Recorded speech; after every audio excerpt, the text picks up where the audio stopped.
মুক্ত এক আকাশের নিচে নেই কোনো স্লোগান, নেই রাজপথ কাঁপানো মিছিল, গণজমায়েত। তারপরও ঢাকার বুকে রয়ে গেছে মুষ্টিবদ্ধ শত শত জাগ্রত হাত। রাজপথ থেকে হাতগুলো ঠাঁই নিয়েছে এবার নগরীর দেয়ালে দেয়ালে। অক্লান্ত অগণন আঙুলের ডগা বেয়ে আসা রংতুলি আর ভালোবাসার মিথস্ক্রিয়ায় নিরেট প্রাচীরেরা জানান দিচ্ছে দিন গড়ার উদাত্ত আহ্বান। দখলবাজি আর বাণিজ্যিক পোস্টার উড়িয়ে দিয়ে নতুন হচ্ছে রংচটা পলেস্তারা ঘষা দেয়াল। তারপর সেখানে দারুণ উচ্ছ্বাসে একে একে জায়গা করে নিচ্ছে ছাত্র জনতার আন্দোলন ঘেরা গৌরবময় গ্রাফিতি চিত্র। 31 দিনের মাস জুলাই, কিন্তু শিক্ষার্থীদের আন্দোলনে পাল্টে গেছে দিনপঞ্জিও।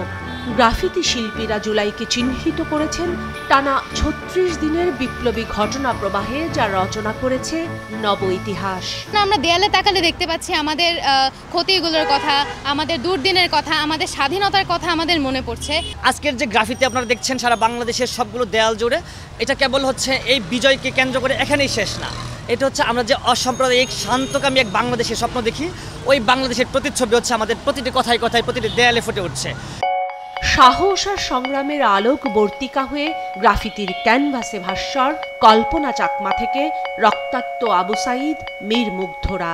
গণগ্রেফতার, হামলা, হুমকির হুঙ্কার কিংবা অস্ত্রবাজির রক্তাক্ত ঘটনা পর্ব যে যার মতো ঠাঁই করে নিয়েছে গ্রাফিতির দ্রোহের জমিনে। ফ্যাসিস্ট বা আমাদের একটা শক্তিশালী শত্রুর যখন মোকাবেলা করেছি, তখন আমাদের খুব শক্তিশালী স্লোগানের দরকার হয়েছিল। দেয়াল লিখন বা গ্রাফিতিগুলো করার একটাই উদ্দেশ্য, মানুষের মাঝে পজিটিভিটি ছড়ানো।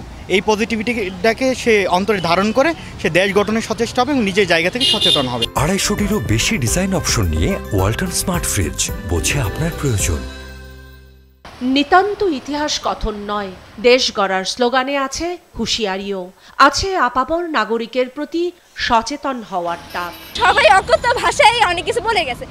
সে একদম হাইয়েস্ট পজিশনে থাকলেও তার যে কথাগুলা দায়িত্বশীল হিসেবে বলা উচিত ছিল, সে সেগুলো বলে নাই।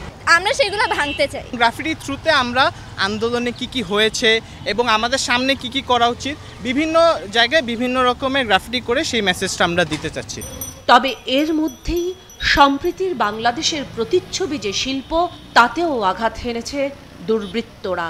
যদি কেউ কলম দিয়ে লিখে, কারোর পছন্দ না হলে সে হচ্ছে তার বিরুদ্ধে কলম দিয়ে আরেকবার লিখবে, কিন্তু তার হচ্ছে গিয়ে মুখ চেপে ধরা বা এই যে এখানে যেটা করা হলো তার গ্রাফিতিটা সম্পূর্ণভাবে মুছে দেওয়া, এটা আসলে কখনোই কাম্য না।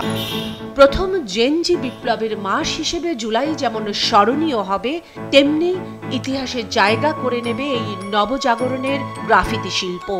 এর বিশালতায়, ভালোবাসায় ভর করে সম্প্রীতি আর দেশ গড়ার চেতনায় উদ্দীপ্ত হোক সবাই, সেটাই প্রত্যাশা। কাউসার সোহেলি, মাছরাঙ্গা সংবাদ, ঢাকা।